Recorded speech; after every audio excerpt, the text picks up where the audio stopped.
Merci Alexel de m'avoir invité ce matin. Donc je dirige une chaire qui passe à un institut qui s'appelle Good in Tech sur les technologies et l'innovation responsable.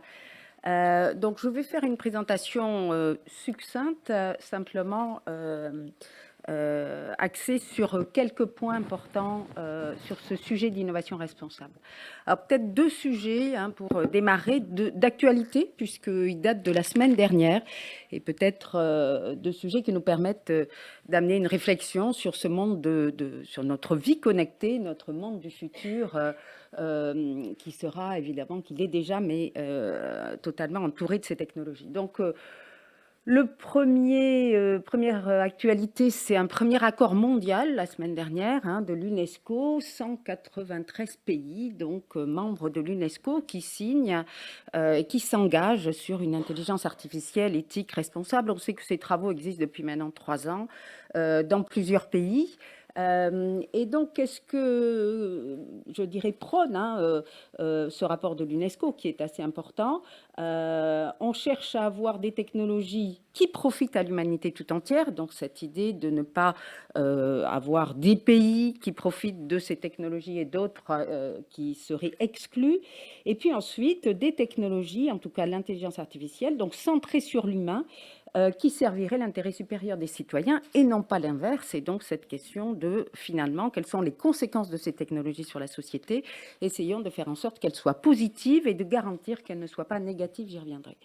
Et puis à droite, donc le 25 novembre, au niveau européen, on le sait, des régulations qui sont en discussion mais qui avancent, notamment sur le DSA et DMA, donc un projet qui avait été déjà présenté. Donc ça concerne essentiellement donc la modération des contenus et puis la gestion des plateformes avec l'apparition d'un nouveau statut de plateforme qu'on appelle les gatekeepers.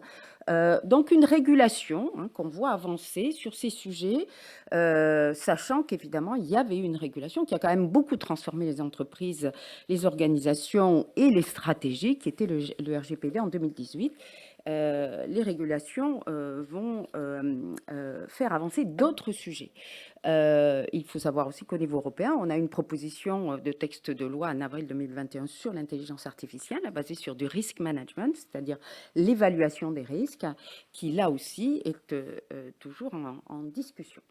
Voilà, donc deux sujets d'actualité. On est bien dans des sujets, on se pose la question de l'impact des technologies sur la société et comment donc, je dirais, développer une innovation responsable.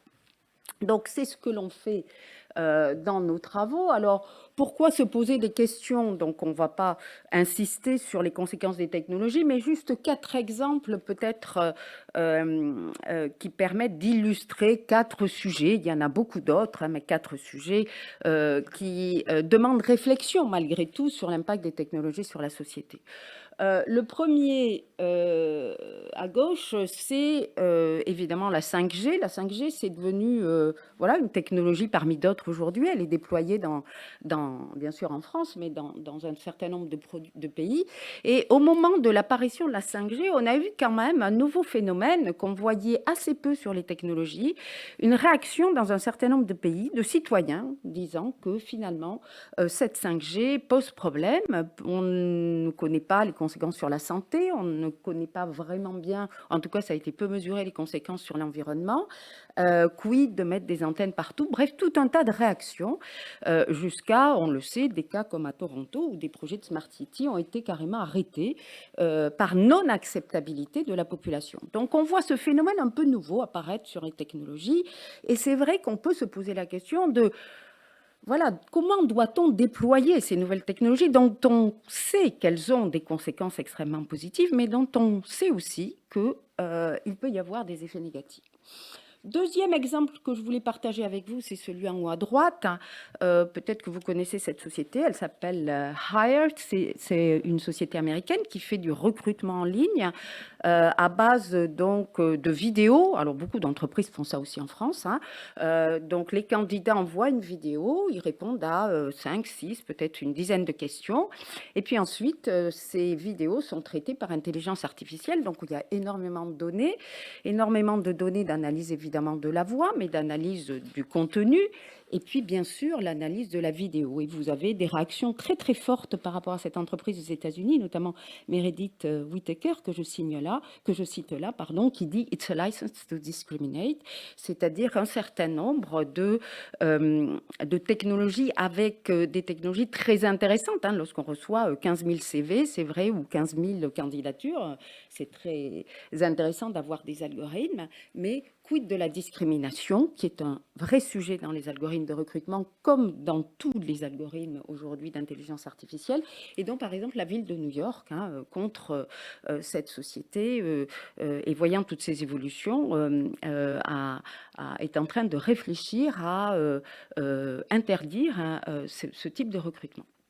Troisième exemple, évidemment, on a beaucoup parlé de santé ce matin et c'était absolument fantastique hein, ce qui a été présenté précédemment, mais juste pour réfléchir aux conséquences, vous avez un exemple ici de société française qui s'appelle BrainTail, qui fabrique un algorithme qui s'appelle BrainScore. Hein, donc, c'est des recherches de nombreuses années internationales à excellent niveau. Et cet algorithme, en fait, il calcule la probabilité dans des services de réanimation que les gens sortent du coma ou pas. Et donc, je montre juste cet exemple parce qu'on peut se poser des questions, et ça a été un débat pendant la pandémie, de qu'est-ce qui va se passer lorsque les hôpitaux sont saturés, les services d'urgence sont saturés, comment on sélectionne, entre guillemets, hein, j'ose dire ce mot, mais des patients, est-ce qu'on a envie que ce soit entièrement une machine? Donc là se pose la question, par exemple, sur cet exemple, très clairement, ça n'a pas été dit ce matin, évidemment, un chef de service d'urgence, il va... Avant d'utiliser cette machine, il va avoir besoin de comprendre simplement comment elle marche. Et donc, cette question de l'interprétabilité des algorithmes, de l'explicabilité des algorithmes, dans ces contextes-là, comme dans d'autres, sont absolument majeurs. Et puis, enfin, le dernier, quand même, sujet qu'on ne peut pas oublier avec ce monde des technologies, en bas à droite, c'est l'impact environnemental des technologies, qui est un sujet qui monte de plus en plus, sur lequel beaucoup de gens travaillent. Vous avez ici un rapport du Shift Project 2021, hein, qui montre que si on laisse ce monde des technologies, je dirais, aller, hein, eh bien, sans traiter la question environnementale, eh bien, c'est totalement incompatible avec, je dirais, la préservation de la planète en termes d'environnement. Et donc, il faut lutter aussi, participer à cette lutte contre le réchauffement climatique. Et on sait qu'aujourd'hui, le développement des usages des technologies, et ça a été bien déployé et détaillé ce matin, eh bien, ne compense pas toutes les technologies qui pourraient être des solutions aussi au réchauffement climatique. Et on sait bien que cette question des usages, eh bien, du nombre d'objets connectés qui se déploient à grande échelle, eh bien, fait que la question de l'impact environnemental des technologies augmente et qu'on passerait, selon le Shift Project, à 7% des gaz à effet de serre au niveau mondial. Donc, il faut aussi adresser ces questions. Donc, simplement en conclusion, je reprends le titre de ce slide, le solutionnisme technologique qui nous a orientés, pas depuis 30 ans, hein, depuis qu'on fait de l'Internet, depuis qu'on fait des technologies, eh bien, aujourd'hui, c'est une voie sans issue. On ne peut pas dire, voilà, on a un problème on a un problème et hop, va se créer une start-up et cette start-up, elle va répondre à ce problème par une technologie. Aujourd'hui, on doit penser la technologie en pensant la société de demain dans laquelle on veut vivre. Alors, comment faire? Voilà, la question c'est maintenant comment faire. Il y a beaucoup de choses, beaucoup de réflexions qui sont menées sur ce sujet. Très rapidement, on doit vraiment instaurer ce principe de responsabilité numérique, probablement au sein des organisations, intégrer cette responsabilité numérique au niveau de la RSE, mais pas juste de la communication, hein, évidemment, par des faits réels. Et donc, ces faits, ils doivent être prouvés par des mesures. Donc aujourd'hui, on doit être capable de mesurer, lorsqu'on fait une innovation, quel est l'impact de cette innovation à la fois sur la société et à la fois sur l'environnement. Ça veut dire quoi? Ça veut dire que on peut s'armer d'outils qui existent déjà, notamment les SDG, les objectifs de développement durable. Nous, on mène des travaux, par exemple, avec des doctorants sur comment on mesure l'impact d'un algorithme d'IA sur ces critères d'objectifs de développement durable. Et donc, on crée des mesures, des KPI qui permettent d'être remontés au niveau de la responsabilité sociale de l'entreprise et de transformer cette RSE en RNE, responsabilité numérique de l'entreprise. Donc, il y a beaucoup de travaux dans la littérature qui vont dans ce sens-là. On s'inspire aussi de travaux historiques sur l'innovation responsable. Alors, je ne cite qu'une recherche, mais c'est tout un courant, évidemment, en management, et c'est tout un courant aussi en innovation, qui est de dire, lorsqu'on fait l'innovation responsable, on a 4 grands piliers. Et ça, il faut l'appliquer au numérique aujourd'hui.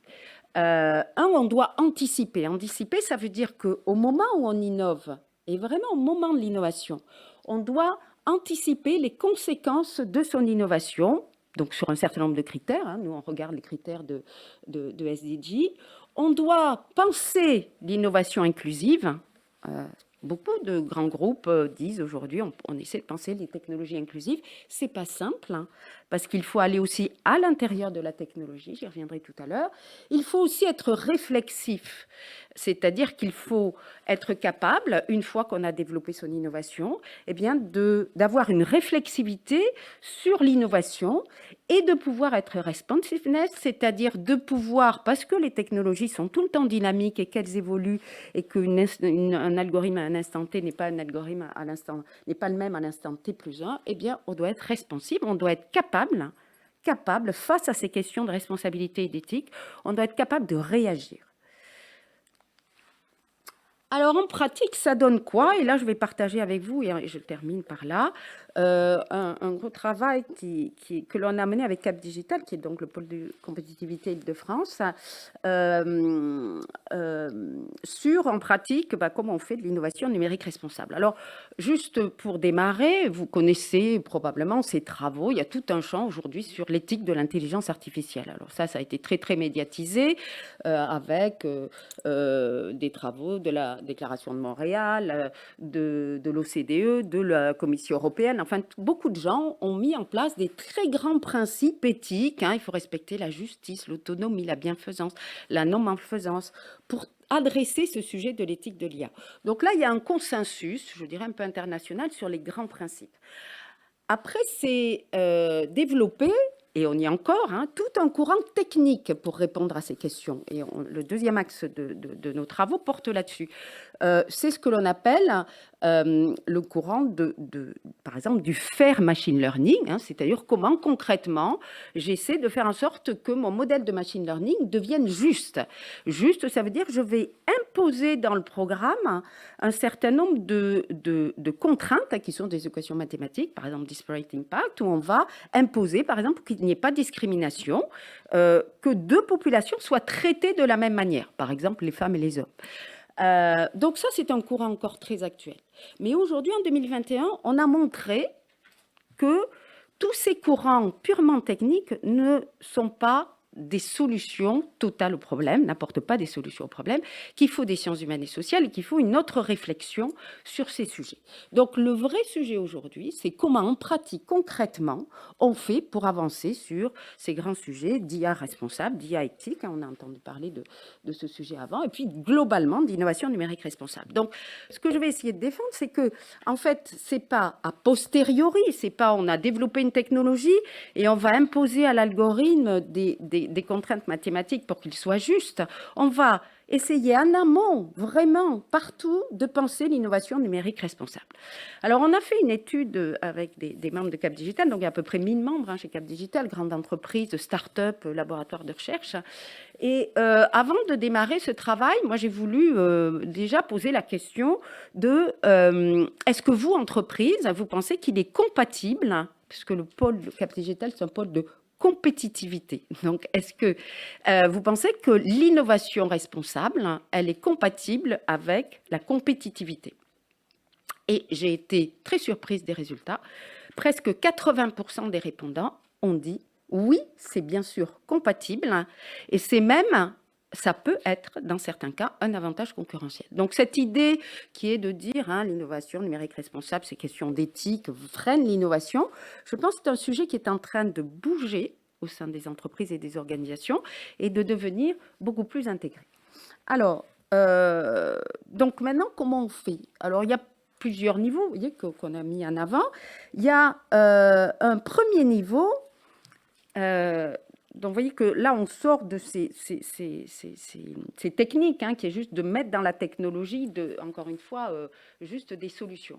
L'idée, c'est d'être beaucoup plus large. Le premier niveau, c'est il faut que ça soit dans la stratégie de l'entreprise. Voilà. Hein. Donc, le cœur du réacteur, c'est la stratégie. Donc, ça peut être un statut juridique. Hein. Bon, bien sûr, il y a ces entreprises à mission aujourd'hui. Ça peut être monter, donc, cette responsabilité numérique dans la RSE, donc avoir des mesures régulières et dans tous les pays de cette responsabilité numérique, ou ça peut être un troisième niveau qui est juste, je développe une culture d'entreprise autour de ces questions.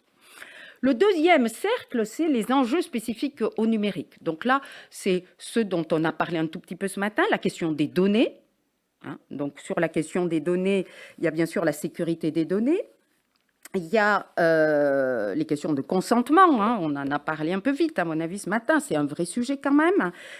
C'est comment on sécurise les données, c'est aussi un gros sujet, en particulier les données de santé.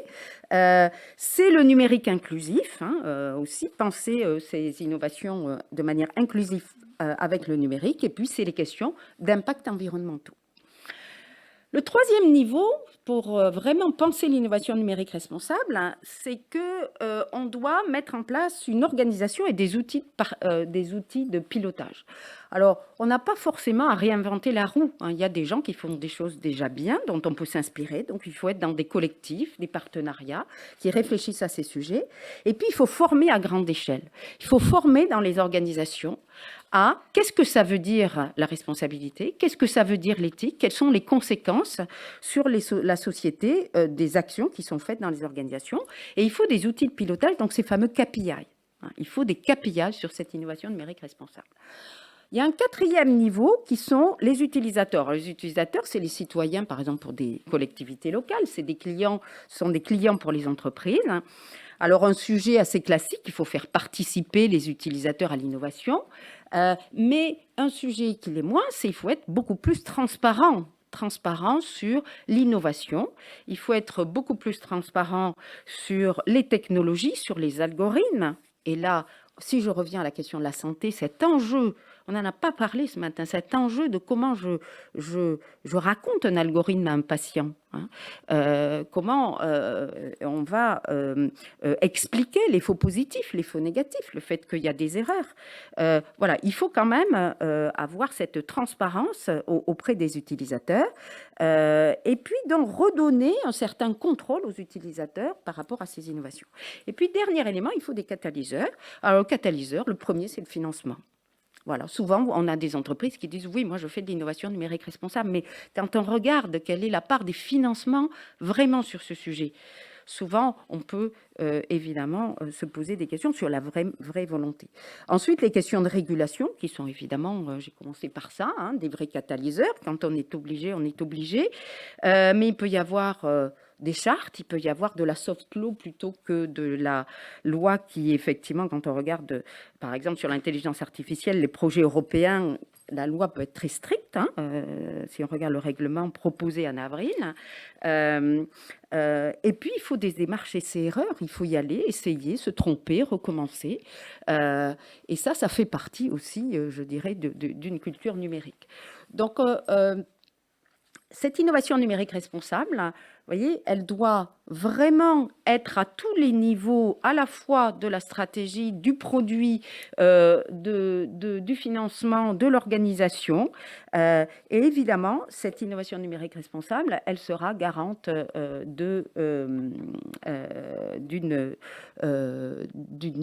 d'un meilleur monde, on va dire.